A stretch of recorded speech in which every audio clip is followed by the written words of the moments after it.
What is going on, Box Bros? It's the Box Man here, and welcome back to Rage's Cantina Podcast, Episode 4. We're joined today by the KOTOR Podcast members, as well as my buddy Tomba.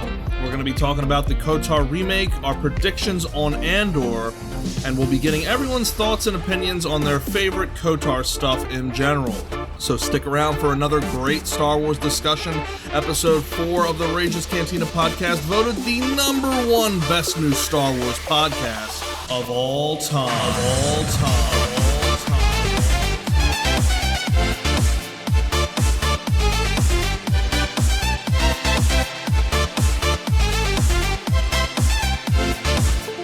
I've been looking forward to this for a long time. All right, today we are joined by our awesome guests from the Old Republic podcast, Cassia and, AstroDroid, or do you want to go by your first name? No, AstroDroid, it works for me. AstroDroid, all right. A link to their channel is in the description, guys. Go check them out. They got an awesome podcast all about everything Old Republic, so definitely check them out. How are you guys feeling today? Doing pretty well. Yeah, doing great. Thanks for having us on. Always a good time to go and do a podcast. Let's talk about KOTOR and Star Wars. Always a good time. So thanks for having us on. Of course, man. Of course. And of course, I'm joined by my good buddy and certified Star Wars nerd, Tomba. What's going on, Tomba? Hello, everyone. How are you doing today? I'm pretty good. All right, so first thing we're going to talk about is the big KOTOR news. I'm sure most of you have heard, although it seems like it's more of a rumor from what I've heard about. I'm not sure, but apparently the KOTOR remake got handed off to Saber Interactive, though everything I first read about seemed like that was a final decision, but then I've heard from other sources that it's not. I don't know, though. Do you guys think, though, that this is good if it were to happen, or bad, or what are your opinions? I don't know much about Saber Interactive. So what do we know about Saber Interactive as a company? What's their past projects and what's their track record like? They have a pretty decent track record, actually. Hold on, let me look that up. But I'll get. What are your opinions? Some of our viewers may not know, like I don't know. So.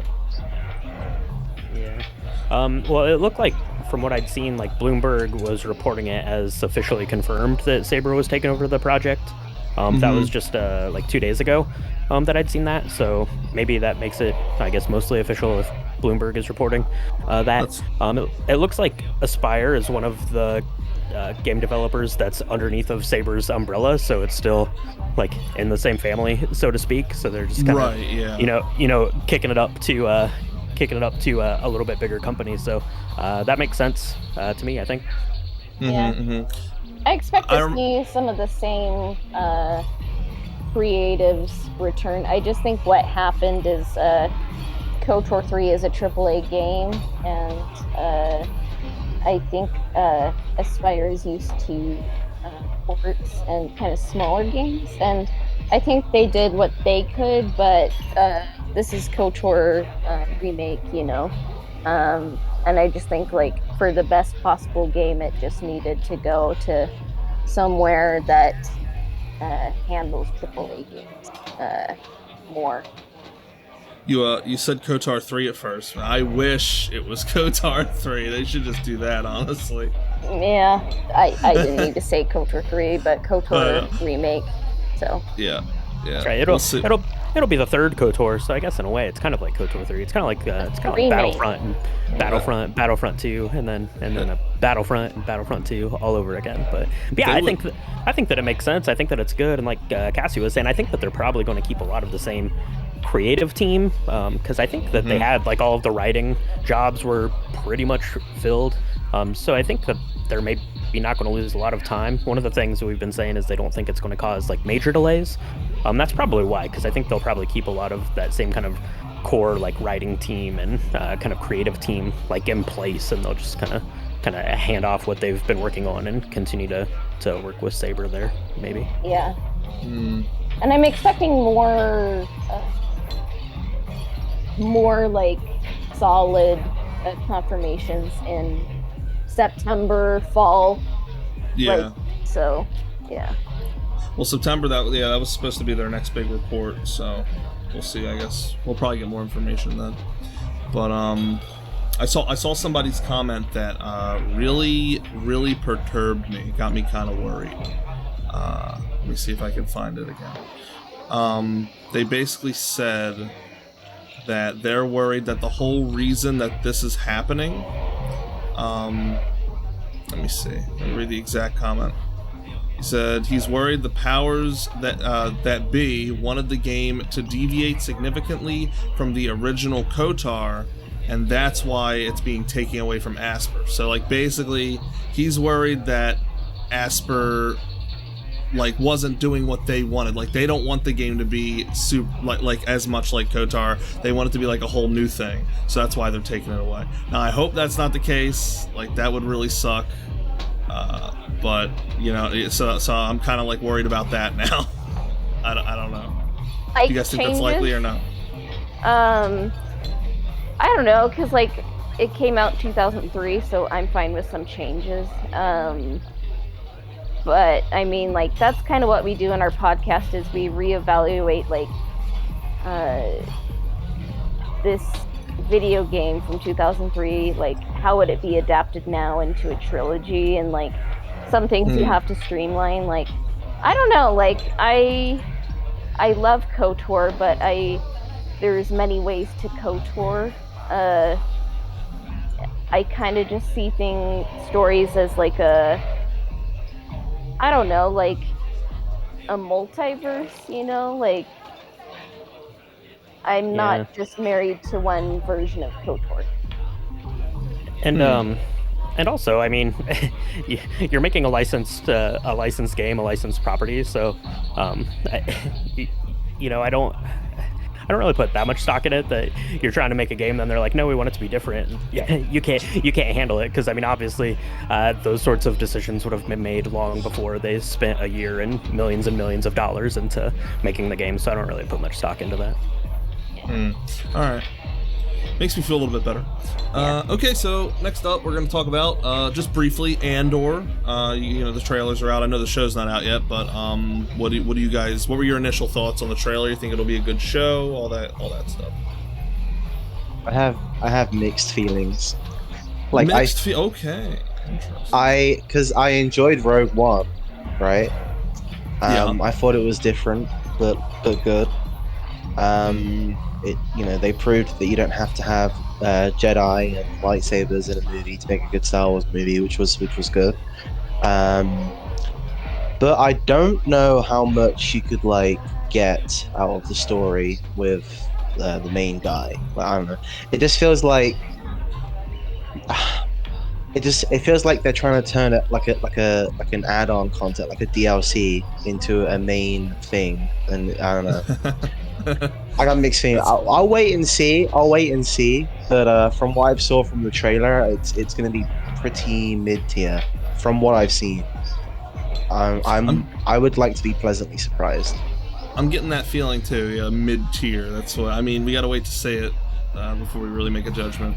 It was cool seeing the Senate, you know, and all that stuff in the trailer. They put the little Empire emblems on all the pods.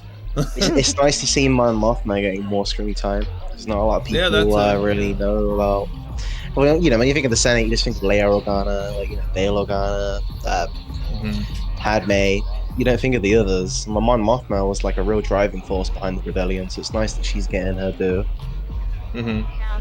I like that she's gonna be able to get to wear a dress that's not white with silver tassels for once, and that's all you ever see her in any media she's in. She's always in that same dress. It's true. Yeah, and that was like my one hope for Andor, is like she gets to wear an awesome dress and not just be in tassels for once. So, I guess, like, for me, I think Andor looks pretty cinematic and, like, looks like it'll be a fun spy story. I'm excited for it. Looks like it relies on the volume a little bit less, so I'm kind of a fan of that. Like, what do you think, Brian? Yeah, I think that it looks really good. I always really liked kind of that character of Cassian Andor, and I really liked Diego Luna.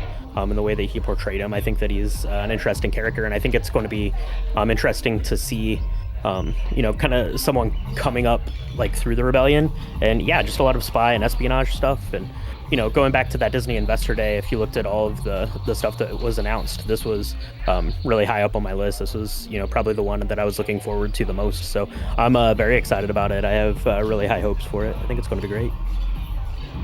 One thing I will say, stuff does sound like fun. One thing I will say positive that I seen in the trailer, I feel like they're gonna like the route they're taking with his character. They're doing a lot of things that Disney should have done, but didn't do with Finn in the new movies. Like his character just kind of got written off, and it's nice to see they're at least doing it with someone. I mean, Disney's like a bit ass backwards about this. Like they should have given Finn more character development, but they just kind of written him off. But at least they're doing it with someone, I guess. Yeah, Finn was definitely, he could have been a much better character, but, they goofed on that one. Anyway, alright, well, we're gonna have to wait to see when it comes out, but when's the release date? Was it like September or something? 21st, I think? Fall. I'm guessing they're gonna go for Christmas, though. Or really? Yeah. Who knows? Maybe it'll be... I think it's scheduled to come out, because it was supposed to come out like this week, I think, but they pushed it back, I think, to September 21st, I think, or something like that. Okay. Yeah, that's what I heard. Cool. Alrighty, so speaking of shows, another topic, would you guys like to see a KOTOR movie or show, either one, made by Disney? Of course it would be made by Disney, but would you guys like to see that? If it was made by Disney? Yeah, really? See, I don't know if I trust Disney. I don't know if I trust them to make a good KOTOR show or movie. I don't know. Well, yeah. A little iffy on that. Well, I'll let Brian go first, but... Yeah, I mean, they own Lucasfilm, so if you ever want to see a KOTOR movie, then they're going to be the ones making it. So I guess if you want to see a KOTOR movie, that's how you're going to have to get it. But yeah, I'd be down for it, for sure. Why not? Let's do it. One of my big things about Knights of the Old Republic, and obviously we love it. We know that you guys love it. It's this great story filled with great characters, but in the scope of people around the world, and even the scope of like Star Wars fans, the number of people that know that story is pretty small. So if you want to get that story out there, I mean, it's going to have to be on a movie or on a TV show, and I think that that makes a lot of sense. That makes a lot of sense to me. So. Yeah. I just really hope they would get Dave Filoni or John Doe. Yes. Oh, yes. It has to be one of those two. Me and my friends have been saying. Me and my friends have been saying for years that there is so much untapped potential in like the Old Republic, and like just go back like a few hundred years from the current like canon. There is so much they could do. They could do the story of Exar Kun, like that'd be great. They could Exar Kun. They could do the Darth Malgus story. They could do KOTOR story on movies. There's so much they could do, but they just keep on like milking, the current Star Wars cow dry. Yeah. There's not much left of him.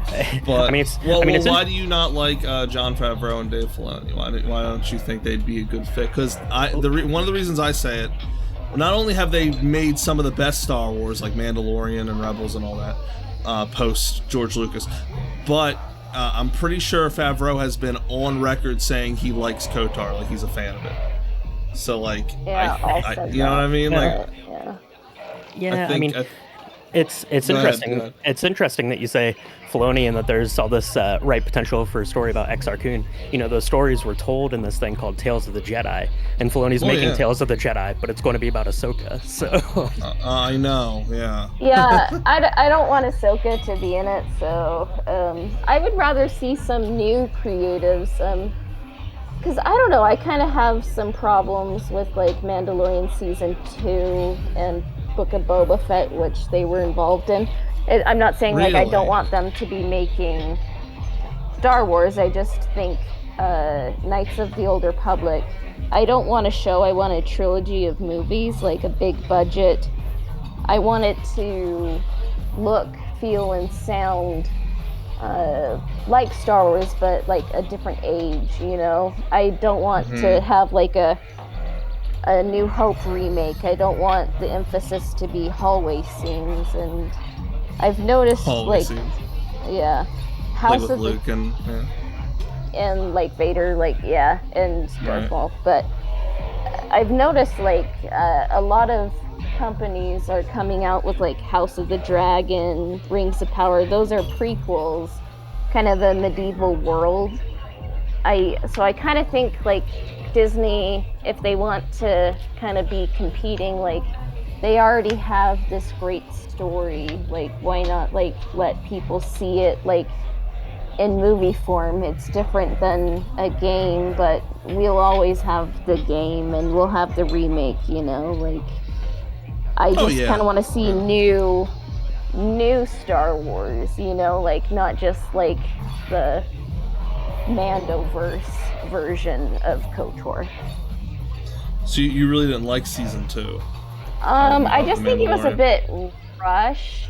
And it was kind of more about legacy character. Like Luke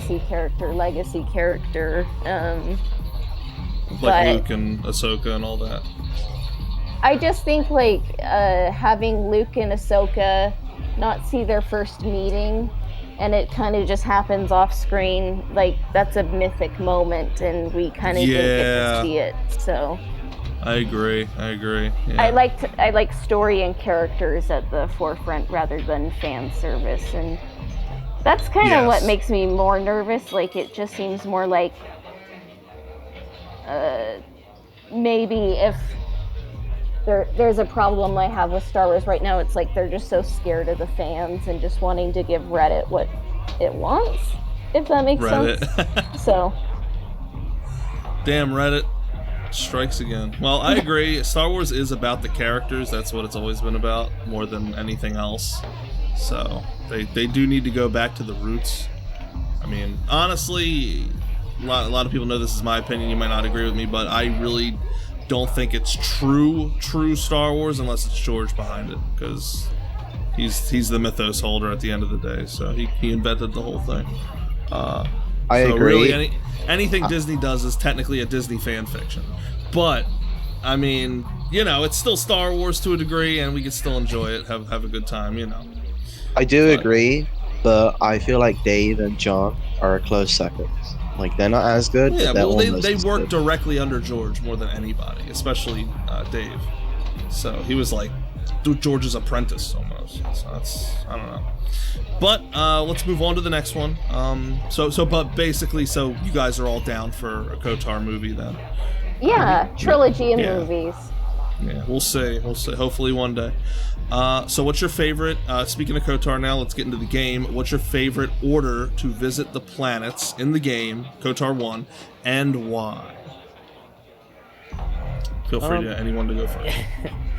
So I'll answer this in terms of the game. So I think it's kind of the way that it lays it out that you're not really supposed to, because obviously you can pick whichever order you want to go through, but for the story beats it seems to make the most sense to go to Tatooine and then Kashyyyk and then Manan and then finish in Korriban. That's kind of the more like linear path of going through the story to do it that way. So that's how I do it in the game. That's how most people do it in the game. But Cassie and I have different thoughts on if you were going to turn this into an amazing trilogy of films, then you probably want to change that order up, and I'll let Cassia tell you about our order.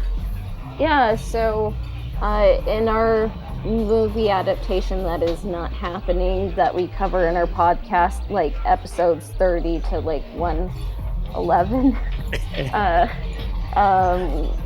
we have it start out in space on the Endar Spire, land on this massive city planet, a jungle of a city, terrace, and then you escape, go to Dantooine, and then you kind of have you succeed on Kashyyyk, which is a massive jungle that has a city, where Terrace was a tragedy.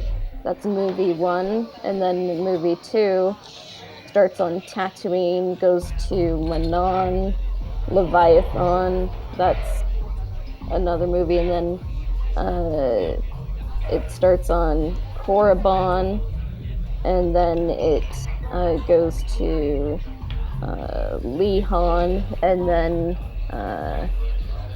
kind of ends on the Starforge. So that's how we would pace trilogy of movies and try to get the most out of the characters and the universe.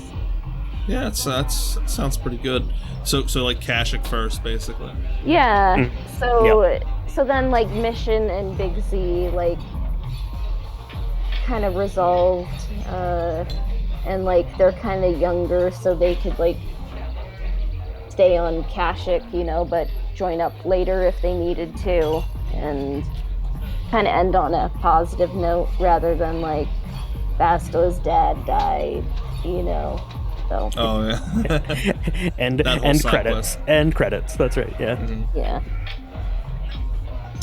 Yeah, so, I always found that quest to be interesting with Bastila and her mom and all that, and it's like she sends her mom off to Coruscant, and you never hear from her again.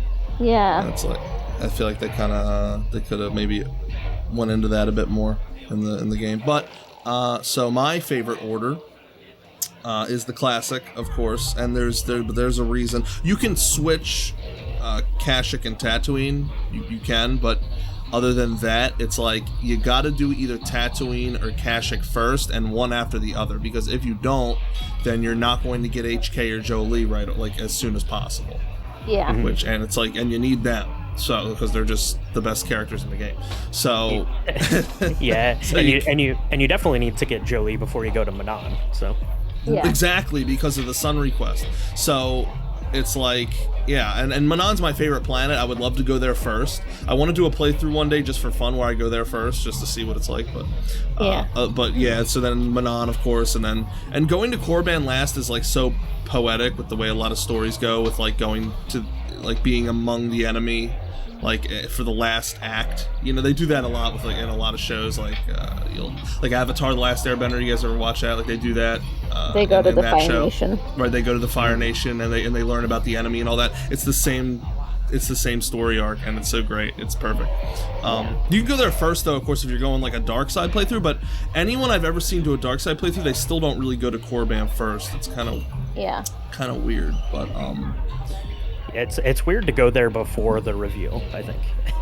Yeah, exactly. Yeah, because then you could be all like, it's so great being like, oh yeah, I'm Revan, and nobody believes you until the very end when you kill Master. No one Luther. knows what he looks like. You wouldn't expect to meet Darth Revan. So.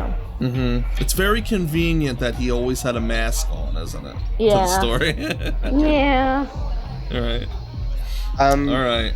I have to agree with the order that Rage does it in. That's the exact order that I do it, funnily enough. There you go. So yeah. There you go.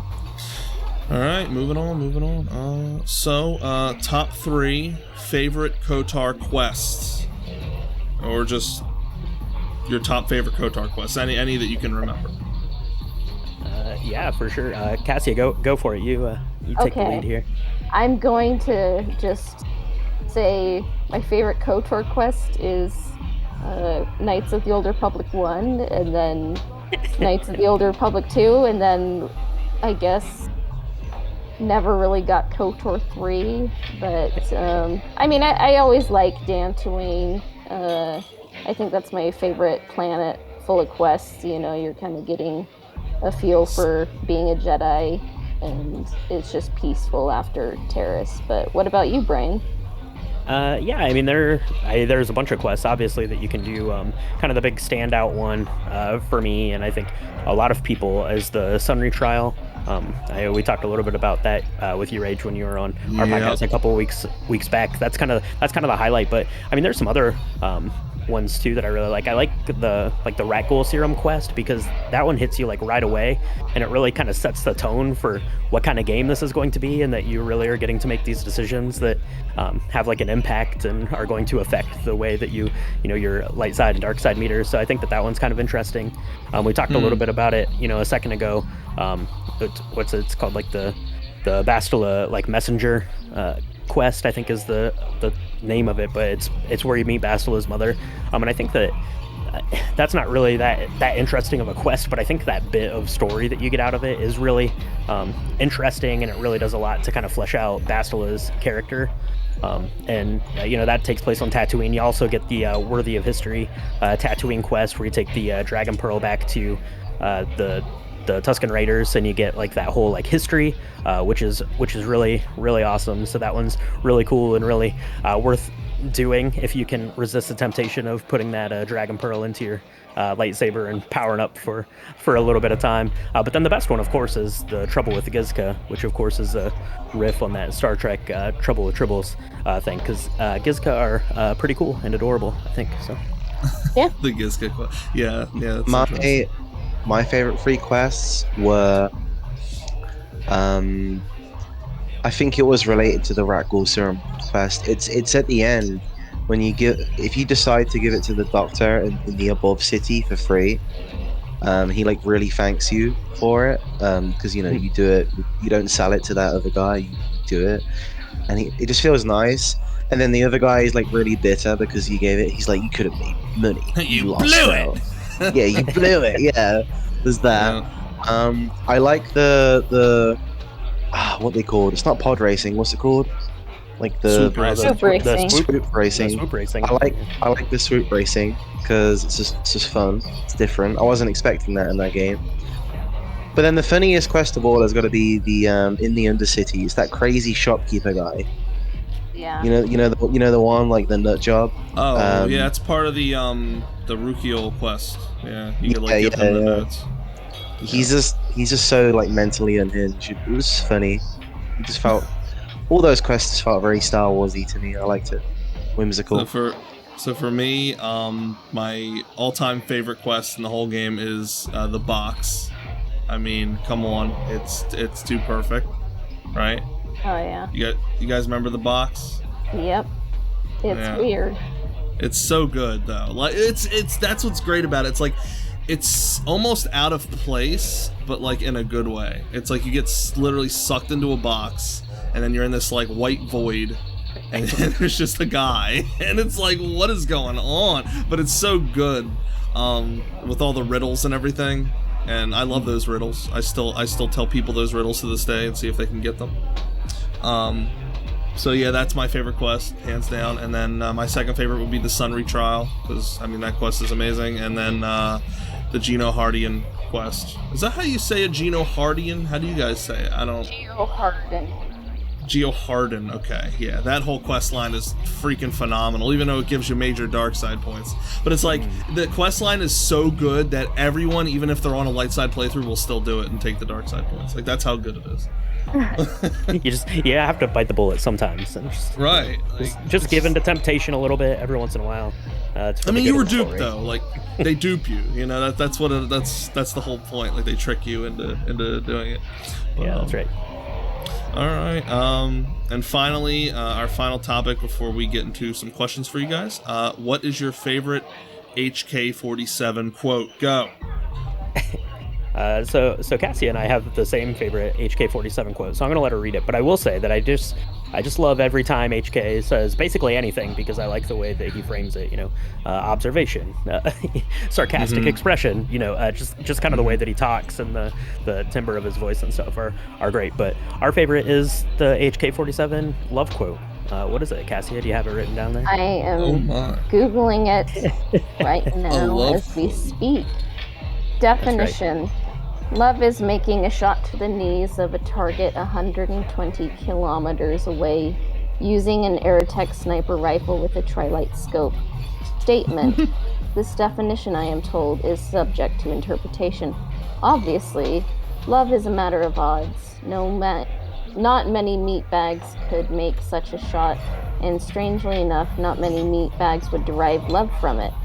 Yet for me, love is knowing your target, putting them in your targeting reticule, and together achieving a singular purpose against statistically long odds.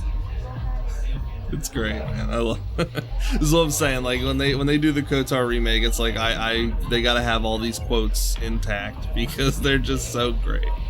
Keep them in, yeah. Just pull them straight from the original game code there, because the voice actor for HK-47 was just perfect for it. So he was. Oh yeah, it was great. I mean, obviously they used the filter on his voice a little bit, but yeah. Who was the voice actor? Chris Tabori, I believe. Yeah. Okay. Yeah, he's great. No, he's perfect. Do you have a favorite quote, Tom? I actually have two. Okay.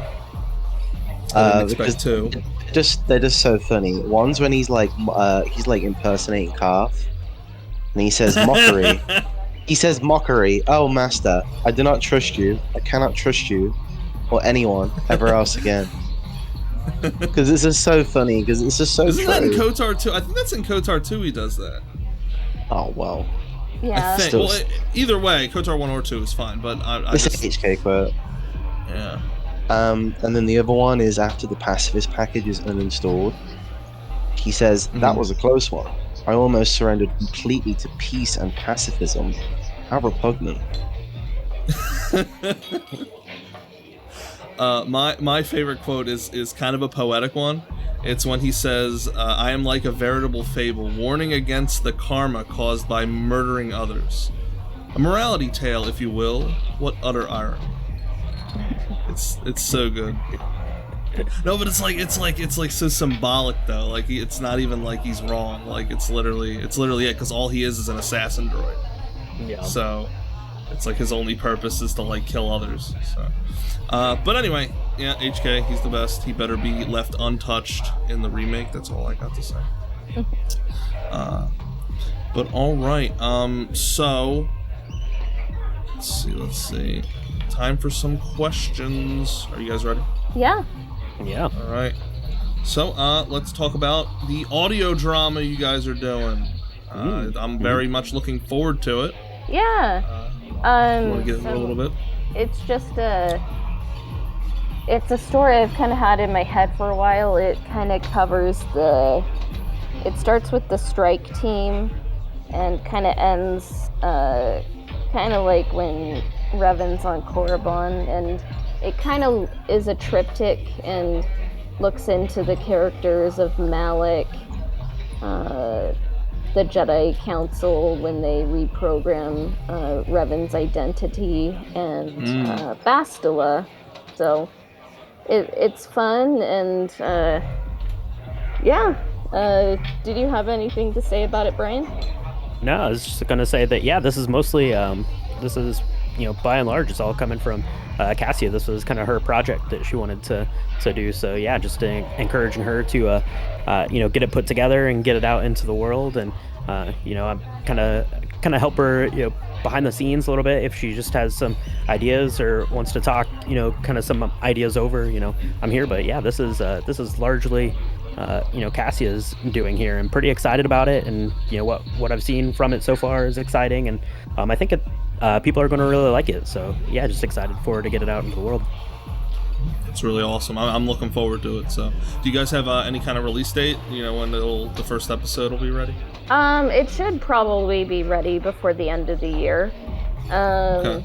And that's why we kind of did an audio drama rather than have it be animated or like storyboarded first. So we're a podcast, so we're familiar with like the audio side of things. So it'll be kind of like an old radio drama, I guess, that we release on our podcast.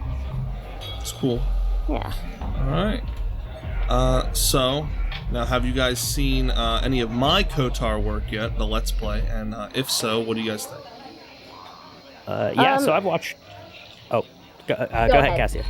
Oh, okay. I was gonna say, yeah, I've watched through a few of the episodes. I've not sat down and watched through the whole thing yet, because I just finished a KOTOR playthrough last fall and a KOTOR 2 this spring. So the story is still pretty fresh in my mind. So I haven't watched all of it, but I have taken in a couple of the episodes. And I have to say that I think that they're really fun. They're really well edited. I like kind of like this like memey, like quick humor that you get in some parts of it, because I really like watching like Let's Plays and playthroughs and walkthroughs and stuff. I like watching those, but a lot of times watching an RPG is really dull. Like even if you really like the RPG, like it's still really hard to watch a Let's Play of it, because it's so long. There's so much time, walking back and forth on Terrace all day. But yours are snappy and witty and well put together, so they're highly entertaining, and you don't, it doesn't feel like you're watching it, just someone walk around for an hour. So kudos to you. I think that they're really well made, and after I've had a little bit of time off from the story I'm gonna go back and have to watch yours through from the start and take the whole thing in and see all the exact choices that you make and stuff through your playthrough, which is part of the fun of watching a kind of a let's play, because it's hard to play, you know, a 40-hour game through 10 times. So you do it once and then you let someone else kind of do the heavy lifting for you. That's literally what I was going for. Well, the reason I put so many skits and like memes and stuff is to try to make it more entertaining for people, because I know just a straight flat let's play, like a classic style let's play where it's just gameplay and like nothing else, like a plain walkthrough can be boring for a lot of people. So it's good to hear that I'm succeeding on that, so I appreciate it. Thank you. Yeah, for sure. Because every once in a while, you know, if we're covering something on the podcast, or I just want like a little refresher, I'll be like, what was kind of the tone of this section or something. I'll just pull like up a random one, and I'm like, oh my god, I just want to like pull my hair out, because this is like I would rather play the game for like 20 hours to get to this one section than watch like 30 minutes of this. But yeah, yours are great. So yeah, definitely looking forward to going back and like binging through the whole series here at some point. But yeah, the couple I've checked out have been really good. I appreciate it, man. Thank you. And I've seen some segments, and they're well produced and well edited, and I mean, maybe we should eventually do a let's play or something. Maybe that would get us more. Yeah, go for it. Do it. On the YouTubes, you know. YouTube, or you could stream it. Yeah, or Twitch it. You know. Who knows? The YouTube or the Twitch. Oh, and I will say too, your audio quality is really high, so kudos on that. Really good. Really? Okay. I always worry about my audio. I always worry it's not good enough, but after years of, you know, refining it, I guess maybe it's finally good. Yeah. I appreciate that. All right, and so would you guys say, next question, is Star Wars your favorite science fiction series? I'm gonna guess so, but if not, or if you have any others that are close, like Star Trek or something, let me know. I would say for me, Star Wars is a sci-fi, fantasy, fairy tale, mythic drama. But yeah, Star Wars is like, I just connected with it as a child just watching A New Hope, and I've always loved mythology, folklore, and like I think Star Wars kind of taps into some mythic qualities that are good in stories. And I would say growing up, I did like Harry Potter. I've kind of grown out of Harry Potter now. I've always kind of liked Batman, you know. As I get older, I really do like Dune, but Star Wars is number one. I never watched Dune or read the book or anything. I really don't know anything about Dune, like at all. I'd really recommend the Audible of the first book. It's the easiest way to digest it, and Denis Villeneuve's movie was amazing, and I think it was the most spiritual experience I had in 2021. So wow. Yeah. Yeah, I will second that. Yeah, you should definitely pick it up on Audible or something and just listen through it, because it's a long read. So doing the audio and that audiobook is really, really good and really well done. But to get back to your question, Ragebox, is Star Wars my favorite science fiction series? Of course, obviously it is. You know, there's some other things that I like Cassia. I like kind of that wizarding world of Harry Potter. I like the Lord of the Rings world. I like Tolkien. I like reading those books. But yeah, I mean, you know, ever since I was a little kid, like Star Wars was kind of this thing that just transcended the other things that I liked. You know, even all the way back then, you know, stuff that I was interested in as a kid, stuff that I'm interested in as an adult. Star Wars is just something that I seek out, and, you know, I read the books and I play the games, and I'll, you know, pick up the comics and I listen to podcasts about it, and I watch people play games on the internet of it. And, you know, it's like this whole other world. It's like completely like above and beyond for me, like anything else. And I like a lot of other things. You know, we try to be kind of well-rounded in the media and the stuff that we take in, you know, so you don't get kind of tunnel vision, you don't get burnout on it. But yeah, Star Wars is just, you know, it's just above and beyond like any of the other kind of worlds and universes, so to speak, here as we go into science fiction. Yeah, absolutely. Yeah. All right. Now, see, yeah. What about you, Tom? Feel free to answer as well if you want. I have two answers. Oh, boy. So my favorite sci-fi TV series is a show called Farscape, if anyone's ever heard of it. That show is amazing, and it combines the best elements of Star Trek and Star Wars into its own thing, and it's really, really good. It's pretty unique as well. Like, there's nothing quite like it for a TV series anyway. I never heard of it. It's my favorite thing ever. It came out in, I think, it either came out or ended in 2003, and it's just really, really good. So it's kind of old. Was it like Firefly? You remember that show? A lot of people like that. It's kind of like that, but it's better. It's you have to see it. It's so good. But as far as movies are concerned, games and everything else, it's definitely Star Wars. Like, I watched the original 4, 5, 6 as a kid, and I was like, I really liked it, right? But it was as a kid, it was kind of old, but it was good. It was still good. It was just old, When I saw the Phantom Menace for the first time in the theaters as a kid, I was hooked. It was so good. Seeing Qui-Gon and Obi-Wan, the Jedi at their peak. The whole Star Wars universe was just great. The pod racing was phenomenal. The moment when Darth Maul revealed his double-bladed lightsaber and the music came on, and that whole scene with the fight, and it was just that. It cemented Star Wars. It permanently imprinted on my brain, and it's never left. I love Star Wars. When I think of the most Star Wars moment, it's when Darth Maul reveals himself, and it's that whole duel, and it's the space fight. And it's just so good. I could watch it over and over and over. If I was on an island and I had one movie to watch, it would be Phantom Menace. Definitely. I got to agree. It's one of my favorite Star Wars movies as well. But all right. I definitely agree with the whole the moment he whooped out the double-bladed lightsaber. That was new fans and old fans could all agree that that was just incredible, because that was the first time anybody had ever see a double-bladed lightsaber. So it was a brand new concept too, even for older fans. So it was amazing for everybody. Even people that hate on the prequels and hate Episode 1 will admit that scene is still extremely good.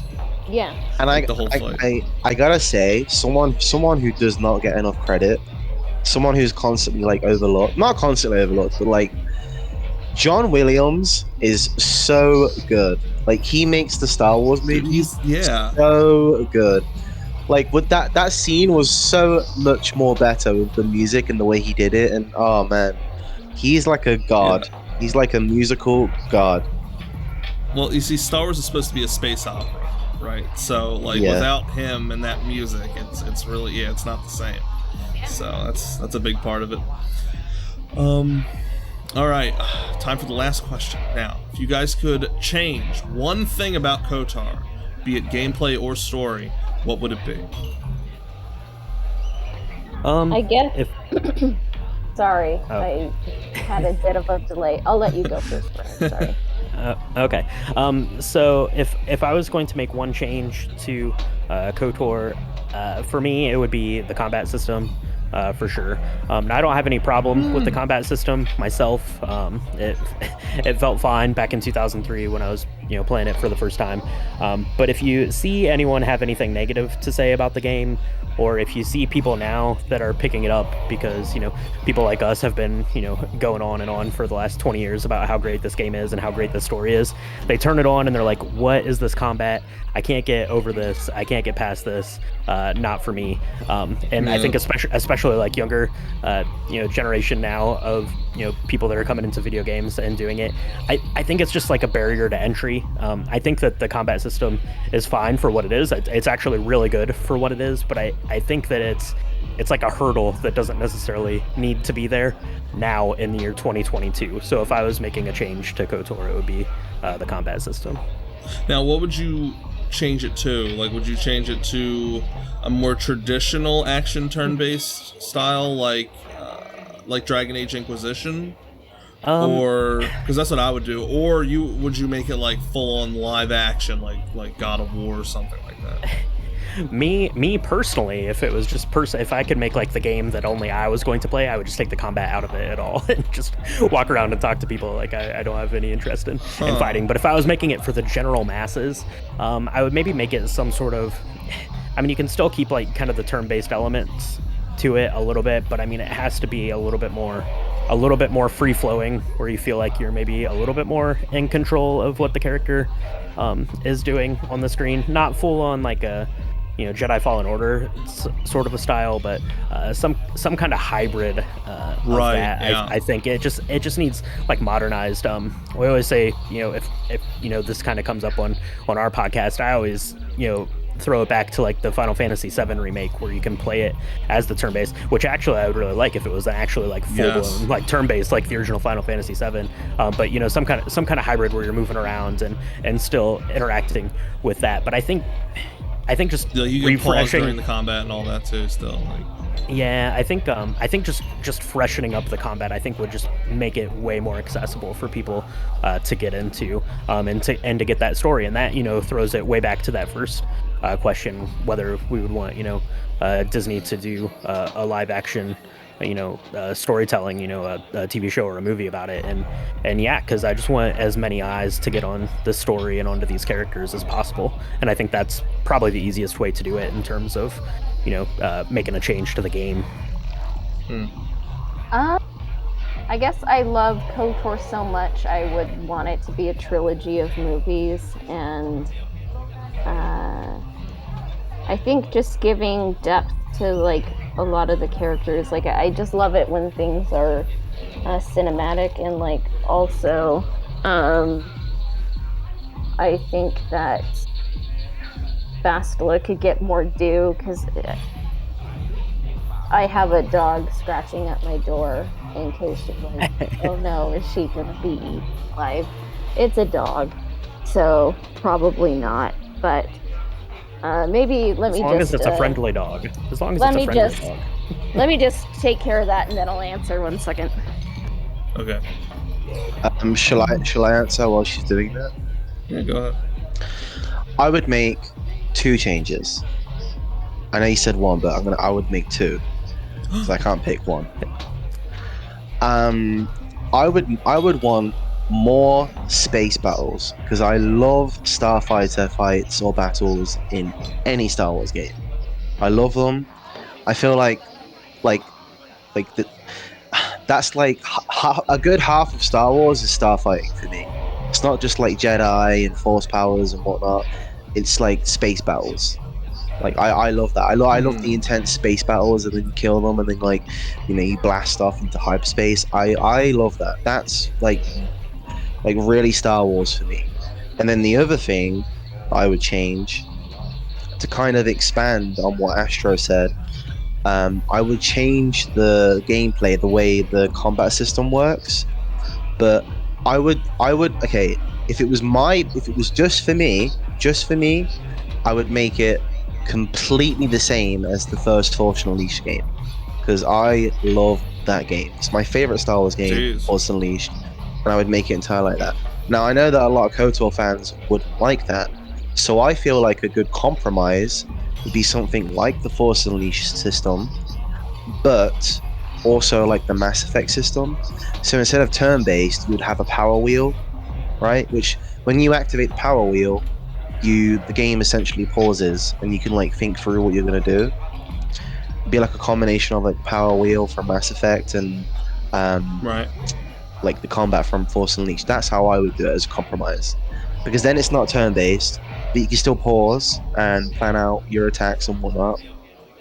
And if you don't want to use the power wheel, because in Mass Effect you can just assign powers to buttons, you could just play it like live action, Force Unleashed, and that's how I would like it.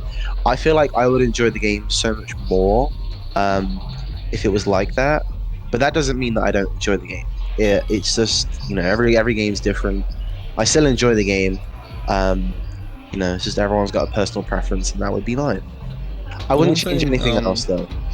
Yeah, the one thing I like about the gameplay is the background stuff, and I think that should be left alone. You know, the D20 system. I really think that should be left alone. Like, you don't really need to know about it in order to play the game. Like, it's stuff that works in the background.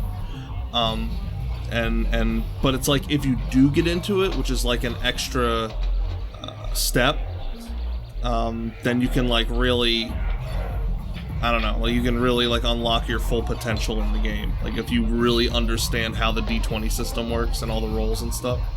Yeah. Like, you know what I mean? Like, and that's so cool. That's what's so cool about KOTOR, is that it has that like niche background aspect to it that like 99% of players don't care about. But then it's like you got the real. It's there for the real nerdy nerds, you know, that like the D&D types that are into that. And so it's like, you know, I don't think we should just cast them aside and say, oh well, you know, we should make this for a more casual audience. Like, no, like we should. There's no reason why that can't still be in the background, because you don't need to know about it in order to beat the game. Like, just knowing like the weapons, like what they do, like as far as blaster deflection or like the damage goes, like that's enough. Like you'll still be able to beat the game. You know what I mean? Mm-hmm. But then it's like, if you want to get into it and like learn the literal mathematics of how the combat works, then you can use that to your advantage, especially in harder modes like the impossible mode, which is only with the restored content, and that's what I'm doing in my playthrough. And it's like, you really got to get tactical with that mode, because some like enemies are no freaking joke, because it doubles the stats of like everyone from hard mode. So it's just like, it could get pretty crazy. But anyway, I just think that the D20 system should still be present. You know, I guess talking about like if they do the remake that way. Mm-hmm. That's just my opinion. But yeah, live action or not. And I think a lot of those systems, maybe not to that full extent, but you see kind of just the modernization of that with like the way that games will utilize like skill trees and things. And I think that is just a little bit more digestible, I guess, for players, and that's what, you know, kind of people that are playing, cool. You know, people that are playing games now are more used to that kind of a thing. So I just think that, you know, updating it a little bit, like I said, it's just kind of a barrier to entry for people who are like, I've heard a lot about this game, let me get into it, and then you wake up on the Endar Spire and you're like, what is happening? Yeah, for sure. Yeah, a lot of tutorial boxes do pop up in the beginning of the game, like a lot of big ones. That's yeah, it. Yeah, but for sure. I guess I can finish my. The dog is just now by my feet. I can kind of finish my answer, but maybe I'll just do it again so you can just edit out the first one so it sounds a bit better. But like I said, like I love KOTOR so much. Like if I made a change, I would just make it into a trilogy of movies and. Just make it a celebration of the story and the characters, a new era, you know, of Star Wars storytelling.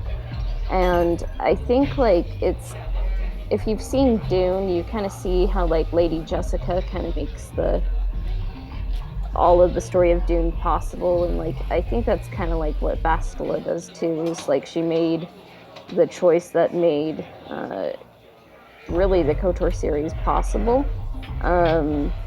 So, like, kind of like for her to be given her due would be cool in my mind. Yeah. No, yeah, Bastila definitely is like the secret main character of the whole thing. Like every great story, I feel like, not every great story, but a lot of great stories have like a secret main character. Like it's like everything that centers around this person. Like, they're not necessarily the main character, because obviously Revan's the main character, but it's like, without, that character, like, she set off the chain of events that led to, like, pretty much everything, and it's like, she's so pivotal, because if it wasn't thanks to her and her battle meditation, like, the Republic probably would have just lost against Malak, like, and Revan a long time ago. So it's like, a lot centers around Bastila. I mean, we could get a whole story just about her. Yeah. And it would probably be really good, So... Alright, well, I guess that's gonna do it then for this episode of the Star Wars Podcast. I appreciate you guys coming on. I hope we can do this again sometime soon. Maybe I can come back on your guys' show or whatever, and let me know when the audio drama comes out, and I'll let my peoples know over here. I'm really looking forward to it. Thanks again, guys. Yeah, for sure. Thank you very much for having us. Always a good time to chat about KOTOR. So thanks for having us on. Alrighty, guys. Well, that's going to do it for this episode of the Star Wars podcast. I hope you guys enjoyed it. Make sure to join in on the conversation yourself down below in the comments. Let us know what you think. And again, make sure to check out the Old Republic podcast. I'll leave a link to their channel in the description. And until next time, guys, I'll catch you later. Peace out, Box Bros.